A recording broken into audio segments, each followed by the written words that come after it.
Great news! There's a quick way you can save money. Switch to Geico. Geico could help you get great coverage at a great price, and it only takes 15 minutes to see if you could save 15% or more on car insurance. Go to geico.com today and see how much you could save. The Fantasy Focus Football Podcast is presented by ZipRecruiter. Starting a tight end who hasn't caught a pass since October? Not smart. Using ZipRecruiter to find qualified candidates fast? That's smart. ZipRecruiter identifies people with the right skills, education, and experience for your job, then actively invites them to apply. Try it free at ZipRecruiter.com/06010. ZipRecruiter.com/06010. Fantasy, you're in the 06010. Focus. Fantasy Focus. Hump Day is upon us. Welcome to the Wednesday edition. It is December 19th. Fantasy Focus Football Podcast. Field Yates, Mike Clay, Stefania Bell hanging out with you guys for the next hour. What's going on, party people? Not too much. I'm feeling a little exhausted today, kind of carrying our bowling team on my back yesterday. Oh, tell me more. You know. Tell me more. I'll tell you what happened. Let me tell you what happened, Wait, Field I can't Yates. hear you. Oh, you can't hear me at all? That's weird. How about now, Stefania? You hear me now? Yeah, there it's we funny go. how I turn up the volume on my thing and I Yeah. can hear That you. works. Okay. So Mike Clay, I don't want to say he's been struggling all year, but he's been trying to find his rhythm, you know? He's the Arizona Cardinals. Yes, Got it. exactly. Okay. And who are you? Well, sort of. And so last week he threw in one of the 3 games, he threw a 97, right? Yeah, he was that's so bad. upset afterwards. Do you say I was pretty through a discouraged. 97 or Rolled. bowled a 97? Rolled? I don't know It's weird what it is. because you don't throw the bowling ball. Well, when you bowl a 97, there might be many different deliveries. Yeah. Okay. All right, carry on. So from that standpoint, Mike was so upset with himself that he stayed after to be able to just bowl. He paid for a game after league bowling just to try and figure it out. Threw a 224. Yeah. In 45 minutes, he went from a 97 to a 224. So this is last true. week, Mike, he's got this newfound touch that none of us can believe. He absolutely carried our team. You guys hired Freddie Get Kitchens as your out. offensive coordinator. That is exactly That's what what he happened. did. All of a Listen. sudden, Mike is really good. Kyle was there. I fired Hugh Jackson, and then suddenly I was rolling. But it's amazing. But suddenly I've gone from clearly our worst bowler to maybe our best. perhaps our best. Perhaps our best So bowler. we'll see long Time term. will But it tell. worked last night. We went Wow. 4-1. Wow. We're back to 500 on the season. So As Twitter notes, you have a new nickname. Mike Rolling Thunder Clay. How about that, Michael? You in on it? Wow. I'll take it. I got a different nickname on Twitter yesterday. I can't say on the air. Which was, Yeah, we are So, still a family you know show. what? we are Yeah. a family show. Funny so how no one that ever one's more invites appropriate. Stefania and I to bowl. Little do they know that we have a combined average of about 570. You know, the last time I bowled, Yeah.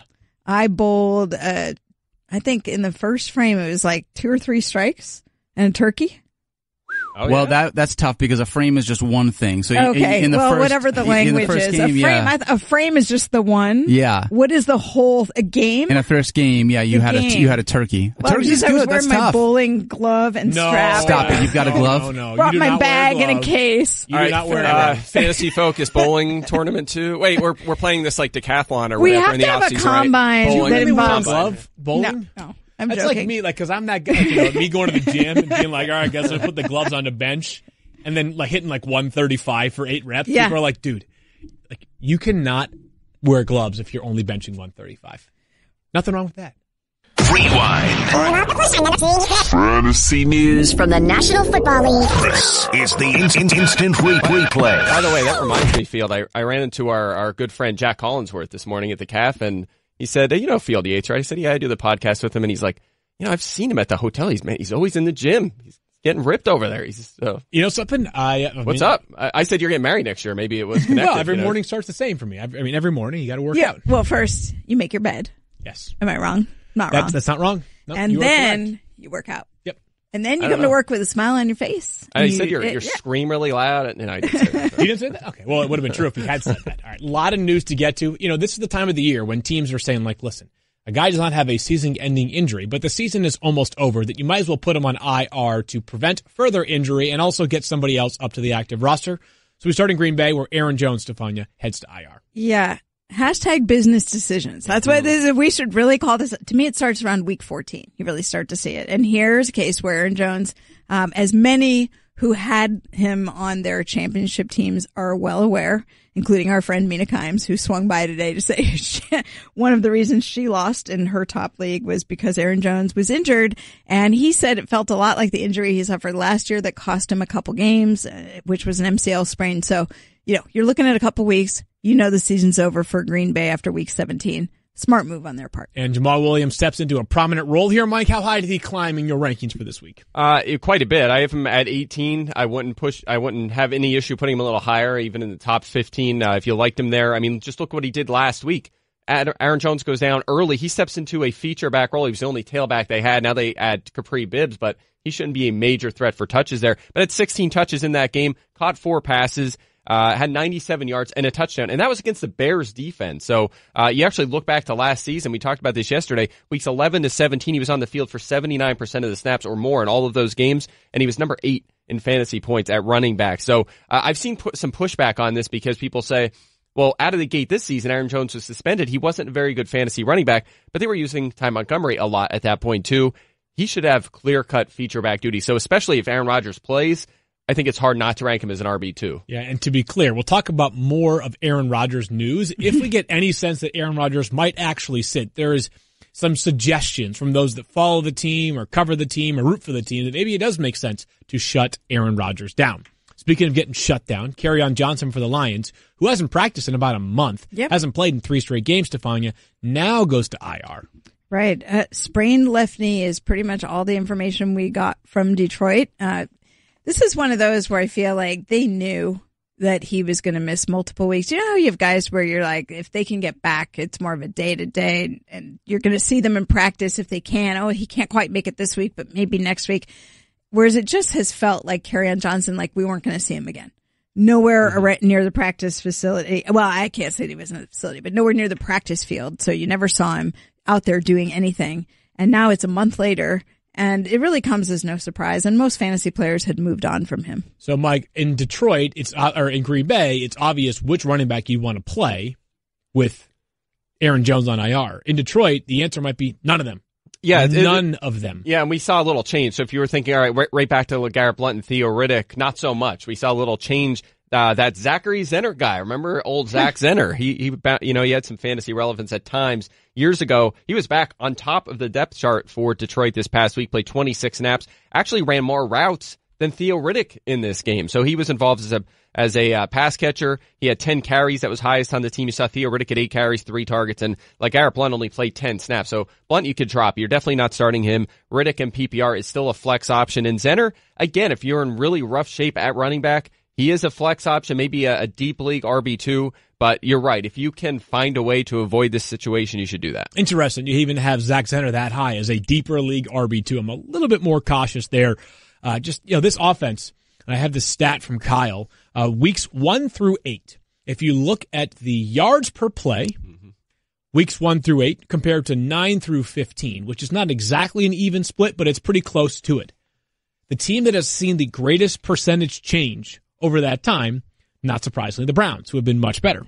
The team that has seen the greatest percentage change in a negative differential is the Lions, who have dropped from 6.02 yards per play, which is actually a very respectable number, weeks 1 through 8. They're down to 4.5 yards per play. The only other team that's really in that territory, let's talk about the Cardinals, the Jaguars, the Jets, some of the worst offenses in football. Lions are down over 25%, so I just don't have a lot of confidence in any player in this offense other than one we'll talk about a little bit later on in the show. But if you're desperate times call for desperate measures. I do want to say this, Field Yates. Through 14 games, the Detroit Lions have 1,444 rushing yards and 10 rushing touchdowns this year, which is astronomically better than they have been since 1998. 1998 was the last time that they've had that many rushing yards and touchdowns through 14 games. Like, they are when you're looking ahead to 2019, like, this team is absolutely dedicated to trying to figure out how to run the football. Wow, it's crazy to think that could be the case, that they're all the way up from 1998 and they're still 24th in the NFL. I know. Bottom. It's been real bad. Rushing offense. It's they're tough to watch right now offensively. No mystery there. Cam Newton has not been shut down, but the possibility has not been ruled out either. Stefania, I said this yesterday, and I said I want to hear Stefania's take, but watching Cam on Monday night, tough. Untrained eye, it's really hard to say, like, Yeah, he's fine. He's healthy because he does not look anything close to it. He's not. You know, I don't think that it's a secret. And, this conversation about whether it gets shut down or not coming from an article in the Associated Press where Ron Rivera said he's going to have a conversation with Cam later in the week, and basically figure out where he's at mentally and physically. And I think it's an important statement because with the physical, you know what the limitations are, but now all the defenses know it. And everybody knows that he's got this sore shoulder that's not allowing him to make, even intermediate throws are difficult at this point. You can see the accuracy is off, the time. They're completely out of sync. And then comes the mental aspect of that takes a toll on you. Sure. You've got to see when you're Cam and you can see that you cannot make your body perform on command, that your arm's not functioning the way you want it to. Then he gets frustrated. And we've seen when Cam gets frustrated before what can happen. He's done a lot better in terms of containing that. But I think if anything's going to bring that out, it's the physical struggles. Cam in the same article said he understands that there's no magic surgery, that this is time and rest primarily is what he needs to do. And he really needs an off season is the bottom line. And yet for people who are wondering why isn't there something they can do? Well, you have to look at the context of his entire health picture, multiple years, throwing overhead for years and years, and then having a surgery, a rotator cuff surgery in the past. So his shoulder cannot be 100%. And if you look at, particularly Field, you talk about the untrained eye. One of the things you take a look at when he goes to throw, his rotation is not there in his shoulder. So you're seeing him, like baseball pitchers, we talk about this, they lose rotation over the season. They can't get back. Watch him. He is not getting full rotation. So you see him start heaving the ball with his body, and that creates a lot more problems. So the risk is you continue with poor mechanics and poor health. And does that set you up for yet another problem? So it's a bigger conversation than just like, yeah, we don't like it, shut you down. But, certainly I would not be surprised at this point because he's operating on throwing 1 day a week and looking this bad. You can't make it any less than what it is. Mike, this is trivia for you, Mike, because you know rosters that you have incredible depth of knowledge about the NFL. So you know who the backup is in Carolina? Taylor Heineke. Do you know who the backup to the backup is? No. It's a practice squad player. I do not. Who is? It's Kyle Allen, who finished his college career at Houston. I think he entered his, I think it was Texas A&M to start. He was like a really regarded, well-regarded prospect back in the day. Finished up at Houston, had some big time, had a lot of production there, but bounced. I think he went on draft. Anyways, my point is this: that we might get an indication on Cam if a quarterback is either signed or if Allen is promoted from the active roster. But my point in mentioning how obscure those backup quarterbacks are is that if Cam is shut down, this offense is already kind of broken right now. It just further reiterates that the only one you would start with any level of confidence is Christian McCaffrey. Yeah, there's no question. You'd have to downgrade everybody else. Ian Thomas would fall out of the top 12 for sure. You look at the wide receivers, you'd be really nervous even about DJ Moore.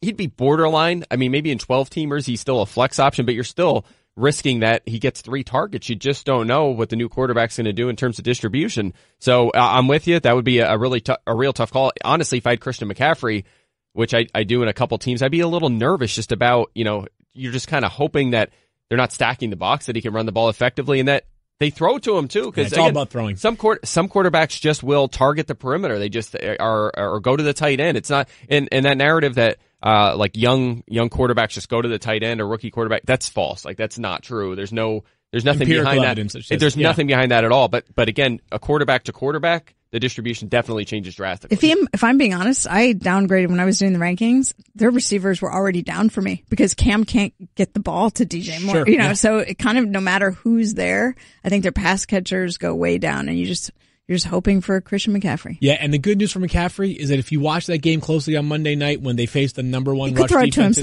in New Orleans, it's clear that the best chance of any offensive production is just scheming touches for Christian McCaffrey in the passing game. So, listen, downgrade him maybe from 3 to 5. Yeah, that's more like DFS. Maybe in cash games, you just go a little cautious, spend that cash elsewhere in DFS. Saturday night, can't wait for this game. Maybe my favorite game of the weekend is the Chargers hosting the Ravens. Chargers coming off of that Thursday night win, the Ravens coming off of another important win for them to preserve playoff hopes. And Stefania, yesterday we got the practice participation report from the Chargers, and I saw some very good news surrounding Melvin Gordon and less positive news surrounding Keenan Allen. But what's the latest? Okay, starting with Melvin Gordon, who came very close to playing. last Thursday night. And I believe I said this here. If not, I said it in social media somewhere, but a source close to the situation told me that he probably could have gone. But when you're looking at the schedule, and they had another 9 days, and it was critical to have him, they really had to look at his availability for the next 2 games as well. And you're thinking, if he goes out there and he's not quite 100%, and then it bothers him, have you cost yourself the future games where he was so close, but if you gave him 9 extra days, what a difference it could make and how much more confidence you have going towards the later part of the season. That all factored into the decision, and that's why it came down so close to game time. And Gordon is a guy, remember when he had injuries at the end of last season, he still wanted to play. This is a guy who wants to be out there. Gordon will play on Saturday. Barring some kind of setback, you're going to see him out there Saturday night. Keenan Allen, hip pointer in the game. You saw him, classic hip pointer, it's at the top of your pelvis, and you saw him grab it. And I thought right away, he's hitting that area. That's exactly where it's uncomfortable. It can be a 1 week thing. It can be a multiple week thing, depending on the severity of the bruising. I think you've heard the optimism around the team that he has a chance to come back on Saturday, but he's going to have to do more late in the week. And Anthony Lynn said that it could be a game time decision. That also wouldn't surprise me. I know Keenan Allen wants to play. This is one of those where you worry a little bit that if he plays, the way you get this injury is usually a hard fall or contact on it. So if he's still sore and he goes out and makes a big catch and lands on it, could that end up being a short day for him? I don't want to belabor the analysis too much here, Mike, because it's very early on in the week, relatively speaking, and we'll have more information on this today and tomorrow when they have to issue a game report for that Saturday night game. The good news here, though, is it's a Saturday night game. So if it's Keenan Allen versus somebody else, hey, well, you won't have to decide at the time. It's if Keenan Allen plays or Keenan Allen doesn't play, your backup contingency option, unless you are for some reason starting Corey Davis, is going to be somebody that's playing either on Sunday afternoon or Monday night. No question. If you have him and he goes, and unless there's some report that he's going to play 15 snaps or something like that, which is rare for a wide receiver, you're going to fire him up. And by the way, if he is out, the best matchup against this Ravens defense is in the slot. Right. You have Jimmy Smith on the outside. Marlon Humphrey has been a tremendous find by them last season. On the other side, inside, they're kind of rotating Brandon Carr and Tavon Young. That's kind of the area where teams will try to exploit. If Allen's out, we saw last week Tyrell Williams move to the slot, actually, which was kind of surprising. 12 targets. And he had 12 targets, exactly. So he would be a guy that should be locked in the lineups. And Mike Williams, obviously, has the huge game, kind of a breakout game against the Chiefs. He would be locked in as well. Yeah, he'd be certainly a talent play, right? Regardless of how bad the matchup is, Mike Williams, special player. Yeah, enough volume. Enough volume and certainly enough raw ability to make your lineup. Last one here before we get to some rankings, Stefania, is that Todd Gurley is, I don't want to say iffy, but he's not 100% either right now. It's not 100%. We're seeing the Rams sign C.J. Anderson, and Todd Gurley reportedly dealing with inflammation in his knee. And Coach Sean McVay said, so here's what you know in terms of how they're thinking. Sean McVay said if he gets medical clearance, he will play. So this is strictly a medical decision. Now, this is his surgically repaired knee. Remember, he came into the draft having undergone ACL reconstruction, and he has held up remarkably well. Not only did he come out performing well, he's held up remarkably well. The biggest risk for re-injury, based on a study that was done in the NFL a few years back, is in the first 4 years coming off that ACL repair for people who enter, coming off of ACL reconstruction, enter the league that way. So Gurley's already, he's doing well. He's year 4. And when you get inflammation, you have to respect it. It's normal to get some. You can build up scar tissue, things of that nature over time. But they obviously want to respect it for the global health of his knee. That being said, they also want him out there. So if he progresses enough to the point where they're confident he can go and not put himself at risk, he will play. And that answer, unfortunately, for people who want to know right now, is we just may not have it till much later in the week. All right. Well, Mike, I think the reality is that if he does play, pretty obvious, maybe the most stating the obvious thing I've said all year is you are going to play him. But I think people are wondering this, Mike, is let's say he doesn't play, and we're not forecasting that, but just hypothetically, like, can you really play any Rams running back confidently? I wouldn't want to. Maybe Lindsey Theory will have something for us who covers the Rams, does a great job. Maybe she would have some information as to, John Kelly's going to start and get 15 touches. He's going to be the guy. Then you can feel like, okay, this is the Rams offense. They're at home. Yeah, I'm going to fire him up. But If not, it's tough because you've Justin Davis. And I know we saw some Kelly last week, but Davis was beat up too. So that's why he wasn't on the field. And they also just signed C.J. Anderson. He could potentially be active. So there's a lot going on there. I would be, especially with a championship on the line, I would be a little nervous starting any of those guys. Yeah, looking elsewhere, a good reminder that like even if it isn't obvious that you're going to need a running back for waiver wire pickups, like just grab players. Grab Jamal Williams if he's available in your league, or if he was available in your league, for the potential to utilize him. Even if you already had, let's say, Gurley and whatever. Maybe you had Gurley and Phillip Lindsay with a great early season waiver claim. I'm like, yeah, if those two play, you're going to play them and probably not play Jamal Williams. But insurance is a good thing to have. Now let's get to our rankings conversations, because each week we go through these rankings and we have some points where we're a little bit divergent. Players one of us has more confidence in versus less. The Cowboys are at home this week, and they play against Jameis Winston. Both quarterbacks are topical in that regard.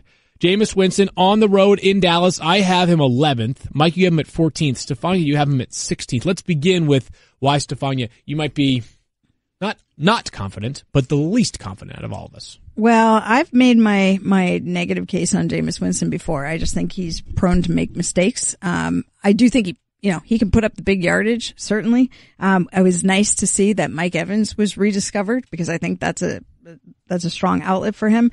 But I think the Dallas defense is better. Like last week was a bit of an aberration, but I think Dallas's defense will frustrate him, and I think he has ability to make mistakes. And there were just other people whose matchups I liked better. Mike, any reason to disagree with what Stefania just said? Not aggressively. I mean, I'm kind of in the middle here. I think there's some pluses and minuses. First of all, he had a dud last week at Baltimore. I think we all kind of expected that, right? Yeah. It was a really tough matchup going in there. Weather was terrible too. But consider, coming into that, his previous three, he was top 11 at the position. And the Buccaneers offense, we've talked about this time and time again, it's just built for success, where their offensive skill players are 4th in play, 2nd in pass rate, 8th in touchdowns, 5th in the percentage of their touchdowns that are passes. That's all good news for Winston. But as Stefani pointed out, they're playing the Cowboys defense, 8th toughest against quarterbacks this season. The best finish they have allowed this season to a quarterback is 7th. So kind of think about that. You kind of have a cap ceiling here with Jameis Winston as well. Comes in at 14 for me. I like him most weeks, a little different than you in that regard, Stefania, but I don't like the matchup here. Yeah, I think the reason why you would advocate for playing Jameis Winston, and none of us have him as a surefire starter in a 10-team league, is that he's got multiple touchdown passes in 4 of his past 5 games. He has just 2 picks in his past 4 games on 131 attempts, which is very unlike him. And, Jameis Winston is as prone to a weird and wacky 400-yard performance as probably anybody in the NFL. He's got great pass catchers, so it really comes down to how confident I'm not buying it on the road feeling. at Dallas. So. Yeah, Dallas has been much, much better at home defensively. They've also been much better at home offensively, so no surprise that Mike has great confidence in Dak Prescott this week. I've got him at 17. Mike, you're at 6, so we have a massive difference here. Dak Prescott. Stefania checks in at 13. I keep coming back to on Dak is that there have been other moments, and I'll let you make your case in just a moment here, but there have been other opportunities for Dak to expose what was on paper an excellent, excellent matchup. I think about that game against the Atlanta Falcons. Well, he had 0 passing touchdowns and 208 yards. Against Philly the week before that, he did have a rushing touchdown, but 270 passing yards. Like, he's had this juicy, savory lineup of matchups, and he hasn't quite capitalized. And they're coming off of a clunker game against Indianapolis, but you have tremendous confidence because Dak is playing at home and because of that Bucs defense. Yeah, there's a lot going on here. I mean, he's been back and forth. Like, he has good week, then a bad week, good week, bad week. That's what we've seen. Actually, if you just believe in that alone, you're buying in because he's coming off a bad week. It's our chance. Nonetheless, QB8 or better in 5 of his past 9 outings. The Cowboys at home have been tremendous. 6-1. They're averaging 1.9 passing touchdowns per game at home, only 0.6 per game on the road. So that's good news. Obviously, Dak having more passing success in the friendly confines there in Dallas. And as for the Buccaneers defense, I mean, they're allowing 3.4 touchdowns per game. That is worst in the league, but on the road, 4.4 touchdowns per game. These are the point totals they've allowed on the road this season. 40, 48, 34, 37, 42, 38, 20. It's hard to be that bad. And they have been destroyed on the road. Almost like firing Mike Smith did nothing. Nothing. So it's been problematic, obviously. 4th most fantasy points to quarterbacks this season. And also I picked this up too, kind of dud proof. Only one quarterback has finished a week worse than QB 22 against him. That's fewest among all defenses. So if you start Dak, you're also, you're not going to get like 3 points or 7 points. You're very likely to get double digits, and he has a high ceiling too against his D. But you know what's weird though is I remember talking at the start of the year about the threat that he was with his legs, and it seemed like when the season started, we got a lot of that. Now maybe it's because he had no legitimate receiver to throw to, and he was scrambling quite a bit. But the rushing has not been there. I mean, he's gotten a couple touchdowns, but they're not because he's scrambling a ton. It's been situational. But his rushing yards are, last week he had none. 1 for 4 the week before, 1 for 5 the week before, or 5 for 22 the week before that. He hasn't contributed much there. So if he's not throwing touchdowns, you're not getting a ton out of him. Yeah, he's just, I think when I watch Dak, and of course the Cowboys, we have a chance to watch every game because of our setup here at ESPN, but obviously the Cowboys are on prominent games frequently. They're a massive ratings draw, that much is for sure. They just you start to trust Dak as a thrower, and then he just does something very Dak-like, and you're like, that's why I'm not quite all the way there yet with Dak Prescott as a quarterback. Deshaun Watson is an interesting one. He plays the Eagles, and on paper you're thinking to yourself, great matchup, right? The Eagles can't cover anybody. But all of a sudden they have some life here. I've got him at 8, Mike's got him at 12, Stefania's got him at 9, so not a huge, massive range. But Mike, are you buying into what happened last week from the Eagles? Is something that will stick going forward? To some extent. They seem like they're kind of in that playoff mode now. They have the full face masks now. Yeah, like the ski masks, the right. ski masks instead of the dog masks now. So they're kind of trying to make that run to the Super Bowl again. Hopefully it'll pan out. But nonetheless, looking at this matchup specifically going into the road, into the Link, it's obviously hostile territory. I've been there a time or two. Screaming, just not once, obscenities, right? Yeah. just Sure, nice things about the Eagles from the upper, the 700 level, of course. But nonetheless, it's a relatively tough matchup against a defense playing better. But what I noticed looking at this matchup is it's kind of boom bust central here, right? You have Deshaun Watson, who's 3 top 2 fantasy weeks, but 4 finishes outside the top 20. And then you have the Eagles defense, boom bust against quarterbacks. 3 of the past 4 have finished 20 or worse against the Eagles. This season in terms of fantasy points. At times they've given up a lot of points. As of late, they've really shut them down. And as of Deshaun Watson specifically, I mean, we've been on him a lot this season for the fact that he's not throwing a lot of touchdowns. He has 1 passing touchdown in 7 games, 2 in 6 games, and he hit 5 that one time. So he's just not getting you a lot through the air. It's a run-first Houston offense. They're 20th in touchdowns. And by the way, the Eagles at home this season, they've allowed 6 passing touchdowns in 7 home games. So that's pretty good as well. But he can make the big play, and those big plays can get you a lot of points. And he's making fewer mistakes. No interceptions since week 11. I'm a big fan of that. 4 straight games with more than 25 rushing yards. Only Lamar Jackson has a longer active streak. So if you can just avoid, I think, how many sacks did he take last week? Like 5 or 6, man. a lot. I know this much is that no team has allowed more sacks this season. The Texans, 52. So there is a vulnerability that's up front. the part that I worry about with him. But I also think it'll be interesting because we don't know what's going to be Lamar Miller's status. And so I don't know whether, he ended up rushing more when Lamar Miller got hurt. So obviously they would know going into this game whether they're going to have Miller, whether it'll be primarily Alfred Blue. But I think with the secondary of Philadelphia still depleted, he has a chance to have a strong game. 6 times was Deshaun Watson sacked last week by the Jets. I knew it was a lot, but I wonder how many games he's got. He's been sacked at least 4 times, a lot. Weirdly, maybe it was because the game was played on Saturday and the injury was a little bit off the radar. And I understand that the number of people still adding players is down. But amongst the 25 most added running backs on waivers this week, as in Tuesday night into Wednesday morning, Alfred Blue wasn't one of them. Yeah, I think people are forgetting that Lamar Miller, he may not play. Meanwhile, he left the game. You're seeing other players that are Jalen Samuels got added in 2.5% of leagues. He's a backup running back now. Yeah. Justin Jackson is a 3rd string running back now, and he got added in 3.7% of leagues. Alfred Blue might PSA people. So Alfred Blue might start. You might want to pay again. Sometimes we get feedback and people say you guys always reference these leagues and our league, Alfred Blue was added back in week 4. Okay, that's fine. I'm glad. I hope you play in a very competitive league. But I'm looking at the numbers. And there's sort of a straw poll of every league on ESPN.com. Active leagues too. And what they tell me, this is not inactive leagues where it's a bunch of gadgets that are robots that are pressing buttons. You're these are leagues that are still active, and Alfred Blue is still very much available for the taking. Go and get him. Take a quick break and come right back and talk about, have the Jaguars given up? You're about to create the next ball hawk sighting in Madden NFL 19. Because with more control on and off the gridiron, you'll define your team's outcome. Because when the lights come on, it's the decisions you made before the snap that determine what happens between the whistles. And what happens between the whistles is how franchises are built. And when you're on the biggest stage, it's about the moment and doing whatever it takes to hoist that trophy. In Madden 19, you make the plays that win you games. Get up to 60% off Madden NFL 19 for a limited time. Conditions and restrictions apply. Visit easports.com/Madden deals. Fantasy, you're in the 06010. Focus. Fantasy focus. And now a quick note from the ZipRecruiter's smartest fan of the week. This is Zach Kine, ZipRecruiter Smartest Fan of the Week.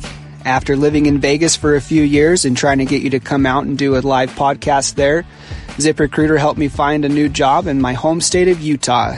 So now you need to come out here and we can go and hit the slopes, try out the greatest snow on earth. Now back to you. Good stuff there. For those who haven't skied Utah, go do it. Like, when are we going? I'm in. To Utah or Vegas? Well, both.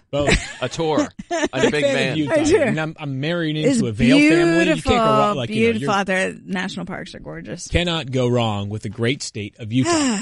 Thank you. Phil, just really quickly want to say that we have a survey that we're going to be sending out on social media. Every single one of us is going to send out a tweet really quickly, just recapping some of the stuff that we've done this year. We just want to know if you like the podcast, how we can improve it, how we can make it better. So do me a favor, spend 90 seconds. We're going to send it out at Daniel Dopp, at Field Yates, at Mike Clay NFL, at Stefania_ESPN, and at Matthew Berry TMR.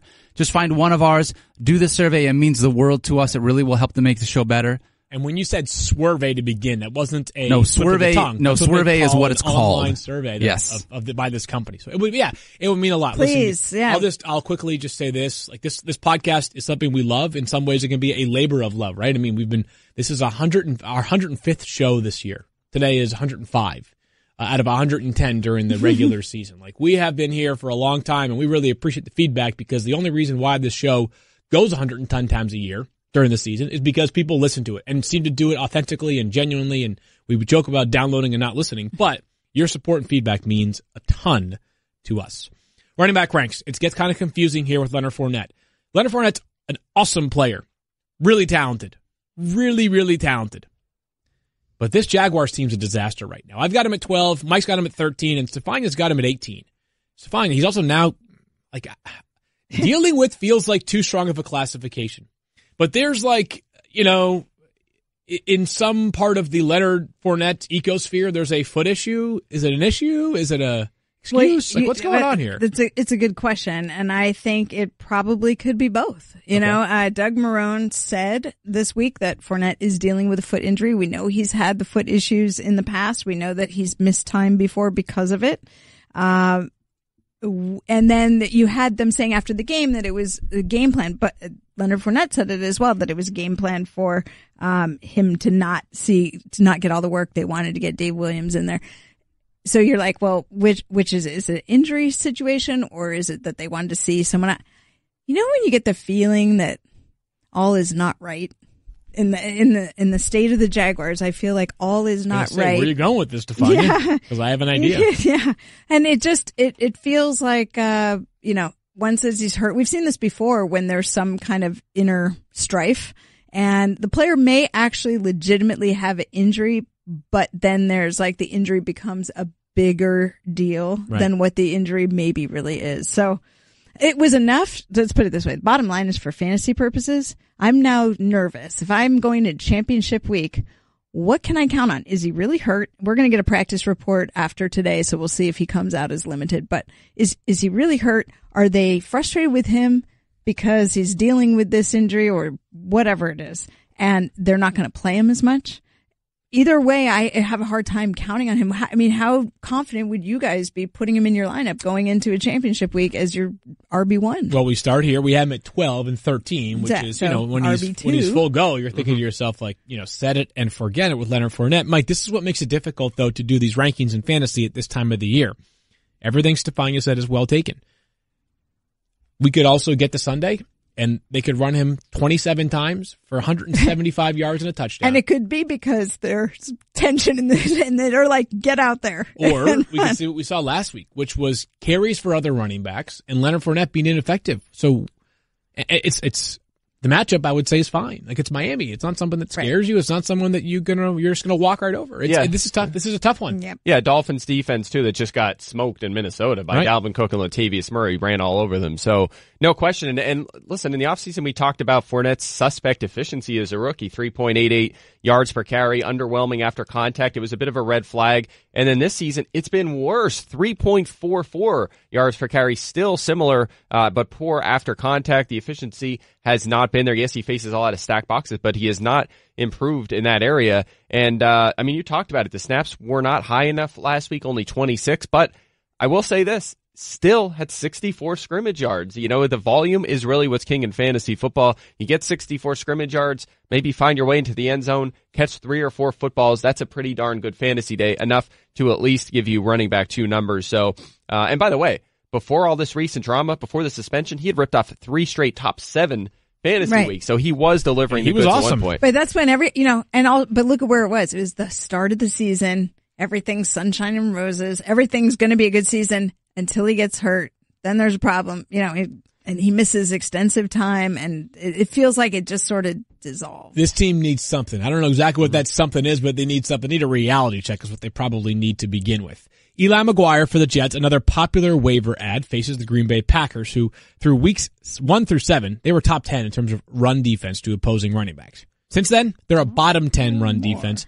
I should probably be higher on this guy. Mike has him at 21, Stefania at 20. I'm a little bit lower, and I'll adjust that accordingly because he's been getting tons of work right now, Mike. Yeah, no question about it. That last game we saw against Houston, that Saturday night game, was on the field for 53 of the 72 snaps, had 21 touches in the game, bailed you out with a touchdown if you started him in fantasy, which I did in desperation in a couple leagues. But got 71 yards and a touchdown because of that heavy volume. And I think I've said it a few times in the show. Volume is king in fantasy football. He's been getting it. Only 3.3 yards per carry this season, but he's actually a little above average after contact. So that's good. He could catch the football. His running backs coach compared him to LaDainian Tomlinson in the offseason. They like him a lot. And by the way, let's really quickly on this matchup. The Packers about average against running backs this season, but 5 of the past 8 units they faced to finish top 11 in fantasy points. The Packers 0-7 on the road. They're 2 different teams. On the road, the Packers 0-7. They've allowed 24 points or more in all 7 games. That's a good sign for this Jets offense, and McGuire will be a big part of it. And not to mention, he missed the first half of the season because of the foot injury, and it would be normal to expect him to get stronger with it as he comes back. And so I think you've seen that. Then Isaiah Crowell goes out on an injured reserve, but that just happened. So this to me is like the first full week that he's going to have going in knowing he's the starter. This is the game plan. You said it when we were talking about the last player in the Leonard Fournette situation. Volume is king. And we know that Eli McGuire is going to be the one who handles the carries primarily for the Jets. Well, we don't know this part, though. Who's going to handle the carries for the Dolphins? Because after Frank Gore got hurt last week, Kenyon Drake, you think, Kenyon Drake's going to play a lot. At least have some carries. He had one carry. I would have got it if Kalen Ballage had 12 and Kenyon Drake had 5. And I understand they were getting their tails kicked, so they were playing from behind, had to throw it and not run it.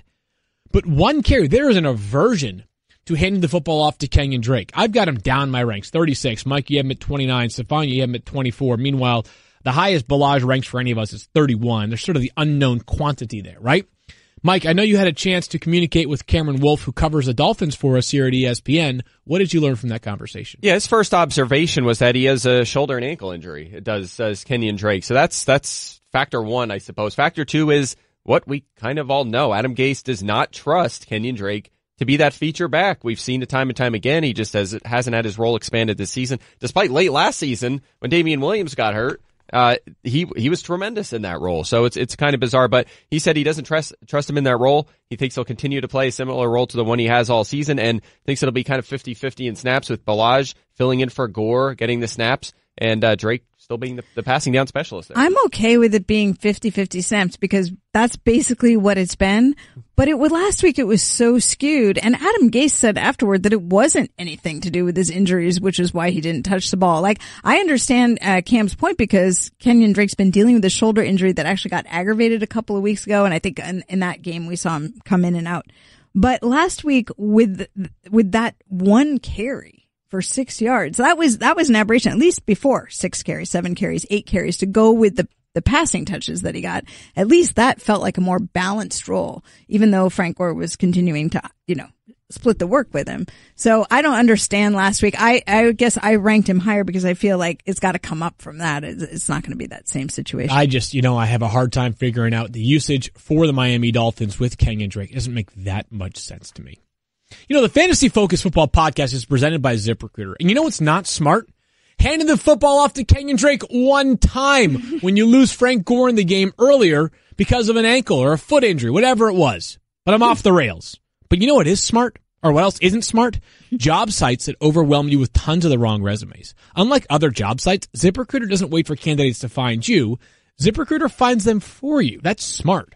ZipRecruiter's powerful matching technology scans thousands of resumes, identifies people with the right skills, education, and experience for your job, and then actively invites them to apply. So you get qualified candidates fast, like kick returner breaking for daylight fast. No wonder ZipRecruiter is rated #1 by employers in the U.S. That's based on hiring sites on Trustpilot with over 1,000 reviews. Fill your business roster with the right talent today by visiting ZipRecruiter.com/06010. ZipRecruiter, the smartest way to hire. And right now, our listeners can try ZipRecruiter for free at ZipRecruiter.com/06010. That's right. Just go to ZipRecruiter.com/06010. It's free. Moving along here with our wide receiver rankings, we begin with the only Lions player that, as I teased earlier on in the show, you feel good about potentially playing in your championship. Kenny Golladay, number 19 in my ranks, 23 in Mike's ranks, 27 in Stefania's ranks. However, there's a note. Minnesota, very good at defending opposing wide receivers. That being said, Mike, we may have seen something usage-wise last week from Detroit that's encouraging for Kenny Galladay's outlook. Yeah, and this might be dependent on Bruce Ellington's status for this week, but he was out last week, so we saw Kenny Golladay moved into the slot more often, about half the time. So that was good. About half of his production in that game did come against White, but the other half came in the slot, which is smart. I don't know why more top wide receivers aren't aligning inside and running routes against linebackers. It seems like a no-brainer, but nonetheless, you're seeing that more and more in the NFL. Nonetheless, Golladay, the volume's been there, 8+ targets, 5 of his past 6 games, averaging 9.3 per game, and is fantasy's number 11 scoring receiver during that stretch as well, even with that dud against Pat Peterson a couple weeks ago. But this week, when he is on the perimeter, which, if you're being conservative, will probably be 60-65% of the time at least, he's going to see Xavier Rhodes in shadow coverage. The Vikings allowing the second fewest fantasy points to receivers this season. They were lit up by the Rams and Devontae Adams, but no other receiver exceeded 15 fantasy points against them this season, which is incredible. Just those 2 games. Otherwise, no more than 15 in a single game. So something to consider there. The Vikings also have not allowed more than 1 passing touchdown in a game since week 5. 5 passing touchdowns allowed in 9 games during that span. So good luck if you have Kenny Golladay if you're expecting a touchdown. It just hasn't happened against Minnesota. By the way, this is not exactly the point of this conversation, but I think the reason why teams rely on top receivers on the outside more is a couple of things. First of all, it's your best shot at isolated coverage. And you have confidence that, even when you're facing the best of the best, whether it's, Patrick Peterson or any other top cornerback this year. I know the Pro Bowls were announced last night. So 8 players, including, I think, Xavier Rhodes, Denzel Ward, Stephon Gilmore. Casey Hayward make it? He might have. I'm not sure. Yeah. Anyways, very good cornerback 7, so probably. Plays. Yeah. Any event. Best opportunity for isolated coverage, which coaches are confident in. Best, most expand, you can manipulate your route tree a little bit more, less a congestion in the middle of the field, or compared to in the middle of the field, and big play opportunities too. I think they feel as though hey, if you're throwing into a zone, it's you might be open, but you're open, and then it's you're falling down within 6 yards or 5 yards of where you catch the football. Not necessarily fantasy relevant, but you are willing to play Kenny Golladay, but there's a bit of trepidation because his pass catching matchup is very difficult. Now, a player that you're not so interested in, Mike, at least according to your rankings, is Robert Foster. Robert Foster's 48th for you. I've got him at 31, and Stefania has him at 32 because she's a brilliant mind. We've always talked about that in the podcast. But with Robert Foster, I'll just make my own case here. Is that and I'll ditto it, whatever, because we came in about the same spot. He has been red hot of late, right? Part of this is just like, rather than continuing to to tell you why it can't work, allow him to perpetually defy what the numbers might suggest. And also keeping in mind that, like, once you get to a certain point of our rankings, right, we're moving off of players that you feel really confident in and players that it's like the range of outcomes is so wide. And so if the range of outcomes for example, the next player we talk about, Curtis Samuel, is like, I think the upside for Robert Foster surpasses the upside of most of the players ranked at 30 or below because we've seen it now. It just takes a couple of quick strike opportunities for him to go right. Maybe literally like 3 for 105 with a touchdown. So that's why I have him that high. I understand there's a lot of reasons to be cautious.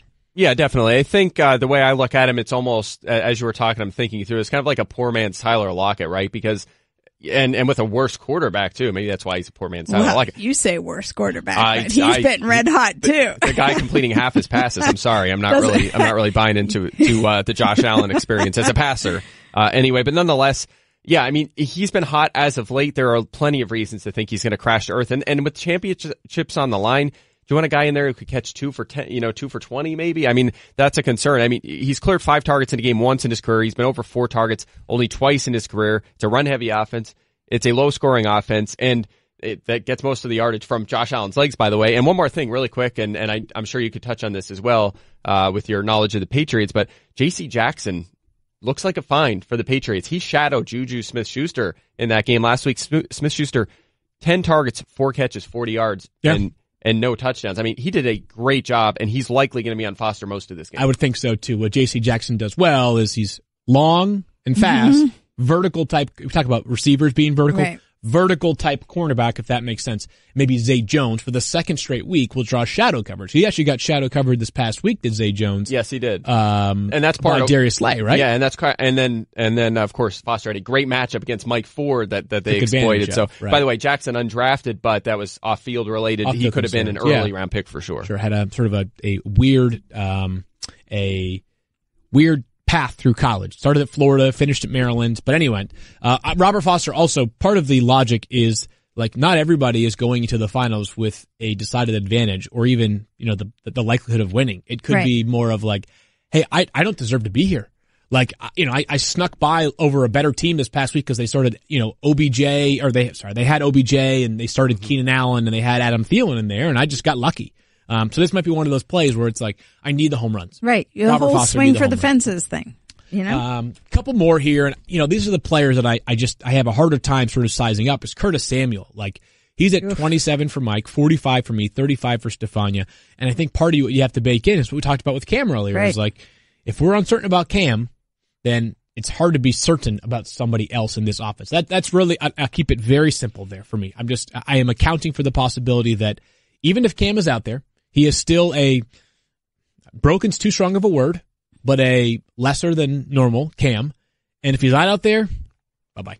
Yeah. I mean, you're not playing Curtis Samuel if it's Taylor Heineke out there. No, I would not. I will say this. I mean, Cam didn't just get hurt this week. This has been going on for a few weeks, and Samuel has finished top 34 in 4 straight games prior to that Monday Night Football debacle and 5 of his previous 6. So there's been success there even while Cam was, playing injured, reportedly. So Samuel did miss the first game with Atlanta, but though the Falcons have been a little better against receivers lately, they've allowed 8 wide receiver units to finish top 10 this year. That's most in the NFL. They're allowing 28 points per game on the road. So the matchup is pretty good for him, but you're right. If Cam's not there, a lot of concern. And I know he's been playing banged up, but to me, he's looked worse each of the last 2 games. I agree. So Cam looks like I think he's going, the trajectory is going in the wrong direction, and things that I think he could muscle through a few weeks ago, and I think this is part of why they have to have the conversation. Things he could force and he could still get away with, they're not happening now.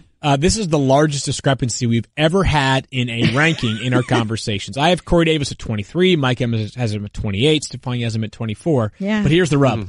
Daniel has him at 1,432,780th this week in your wide receiver rankings. Among available wide receivers. Is he ahead or behind Calvin Johnson? He is behind Calvin Johnson. Okay. What about Max Herman McGee? Moore. Herman Moore, he is behind Herman Moore. Max McGee? He is ahead of Max McGee. He's ahead of Max McGee. He got a touchdown in the Super Bowl. Come on, man. Yeah. Anybody else notably that he's ahead of? Not specifically. Okay. I will just say this. Corey Davis has had 3 games this year where he scored more than 20 fantasy points. He's had 7 games in which he's had a single digit output. There is no confidence in me in a championship week, and I would rather take a flyer on 2 guys, and I know this is crazy, 2 guys that have been hot the last 2 weeks in either Robbie Anderson or Robert Foster than throwing out Corey Davis because you just have no idea what you're going to get with that guy. Daniel. Fair.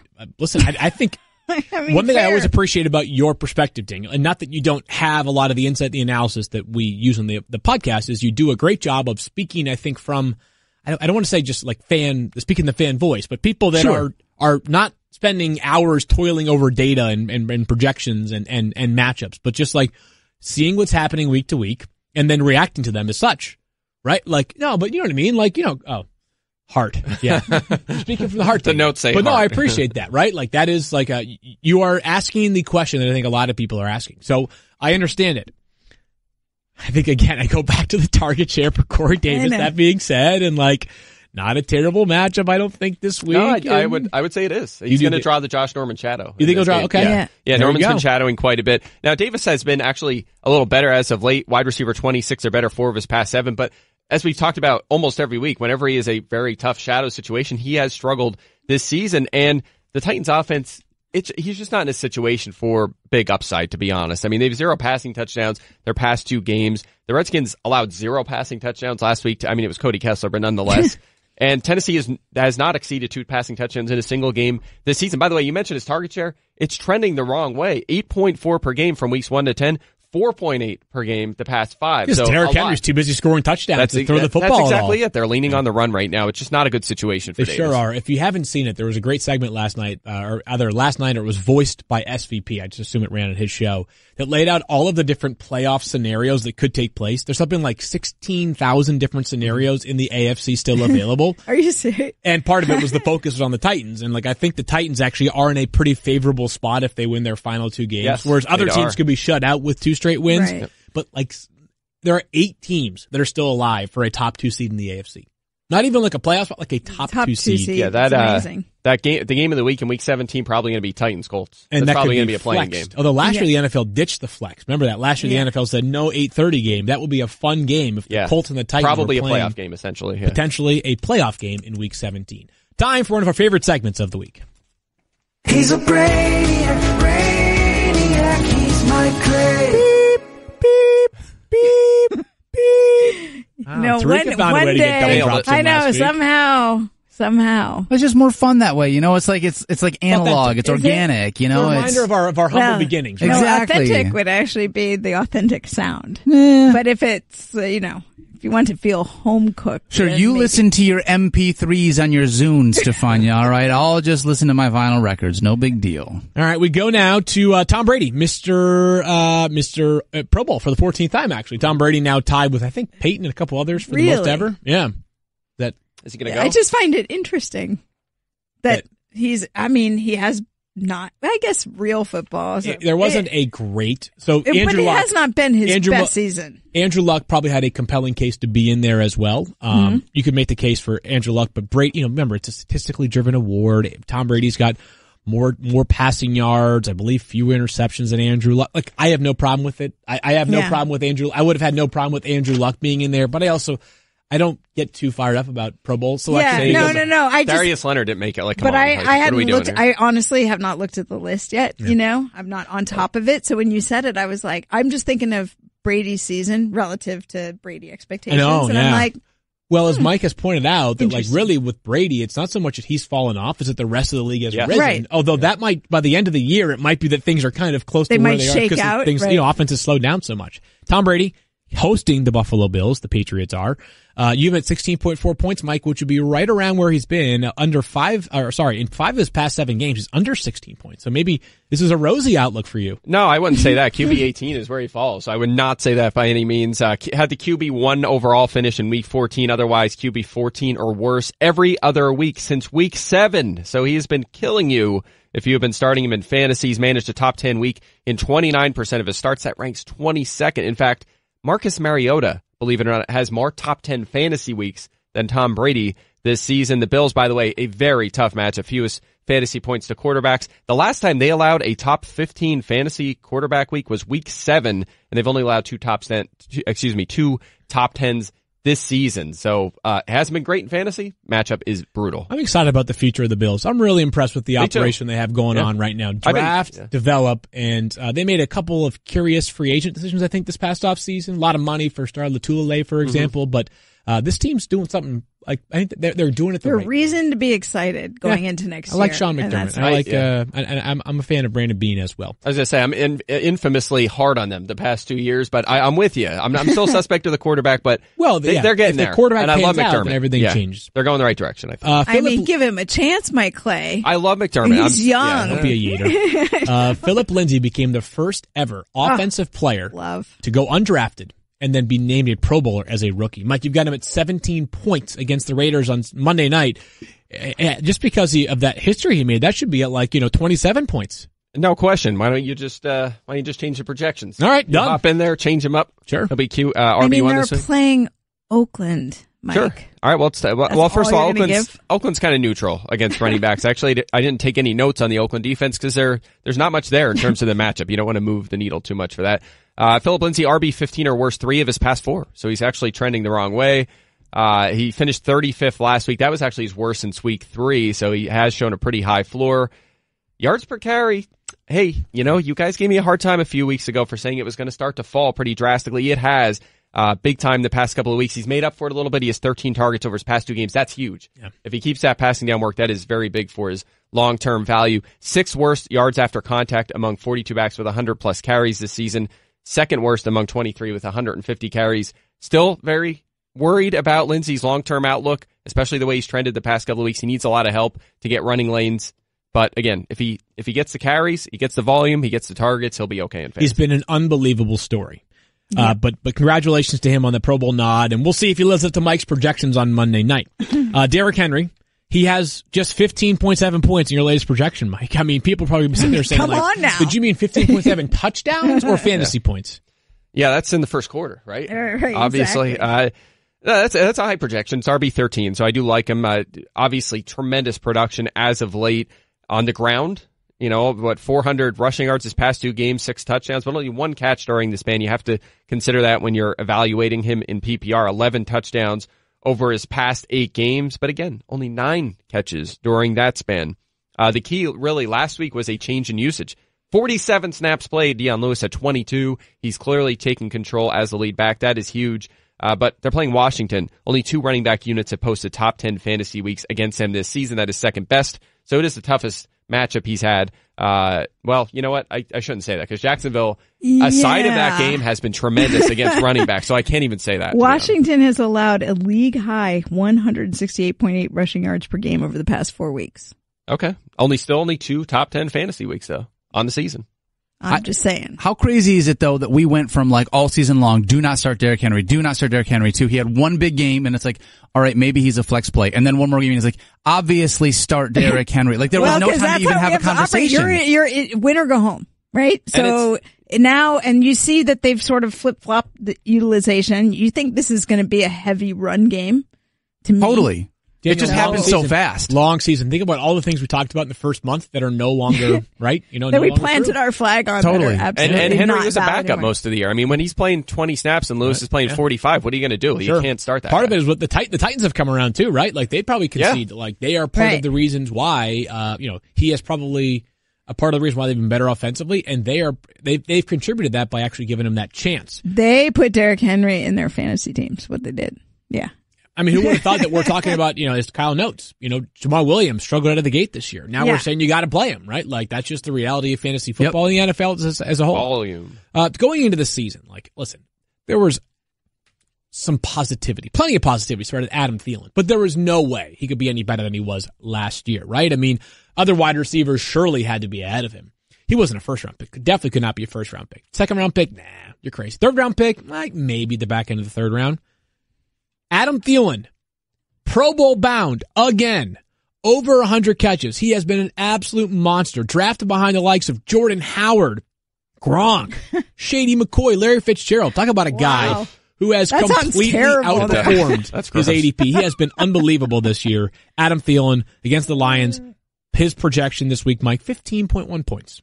Yeah, it's down a little bit from usual, but still a lot to like. I mean, there is still a lot of reason to want to fire up Thielen this week. Don't panic about last week. 10% target share in that game was his lowest of the season. He's been at least 23% in all but 2 games this season. So you like his usage in this matchup. By the way, they're playing Detroit. You might be a little afraid of Darius Slay.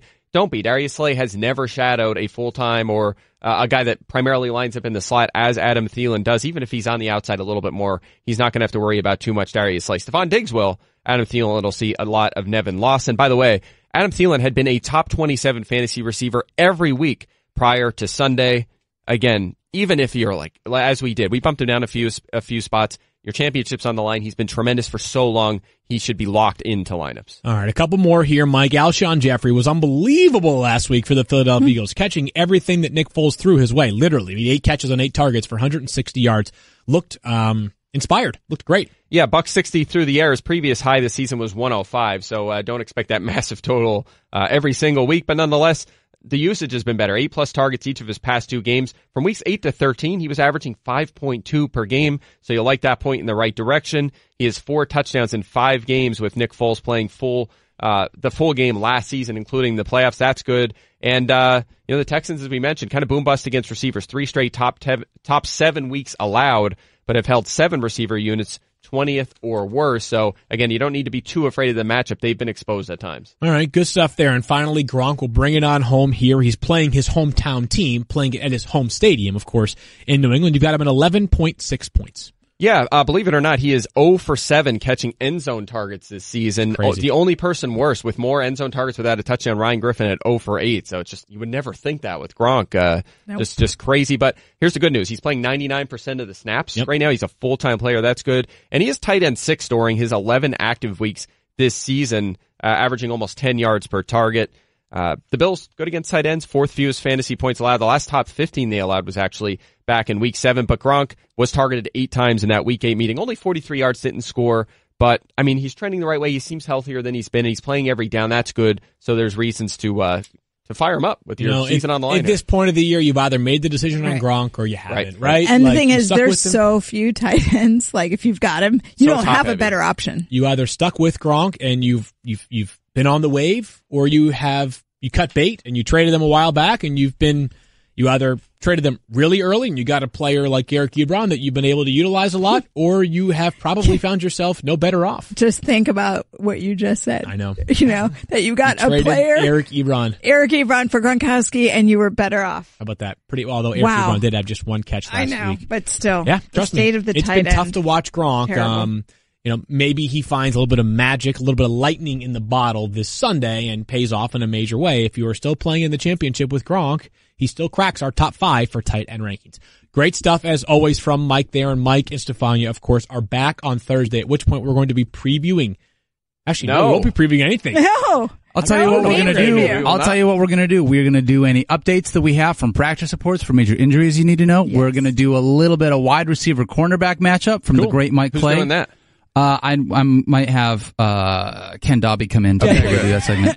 Ken's and then retire. ESPN. And then I'm also thinking about maybe we do a way too early 2019 mock draft, where maybe we go through the first 2 rounds, see how things have changed after the year. Because let's be honest, you know what? I mean, there's a lot of players have changed places from where. Think about the list we just read: Gronk, Fitz, Shady.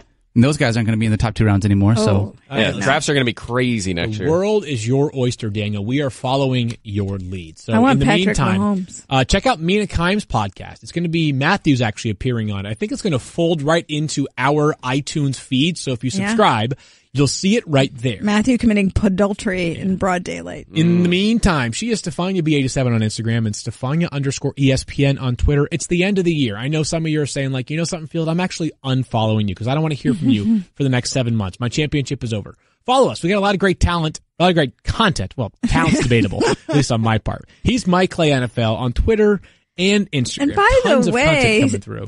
this is not you're doing your preparation in the off season. That's what You should we're be following doing. along. If nothing else, like, We're bringing you that information. That's true. Come Yeah, on. that's true. if nothing else, I'll tweet about dogs. I'm at Field Yates. We'll talk to you on Thursday. Peace out. You're in the 06010. Never gonna hustle in case you didn't know. Matthew Berry, TMR. You guys go ahead, give me grief for being on SportsCenter for 45 seconds. I think you could do better than me because I don't think you could. Jailbait, Field Yates. You're terrible at hashtag improv. At Field Yates. At Field Yates. Stefania Bell. Oh, don't let Barry convert you. Secret Squirrel, Daniel Dodd. Make it happen. Me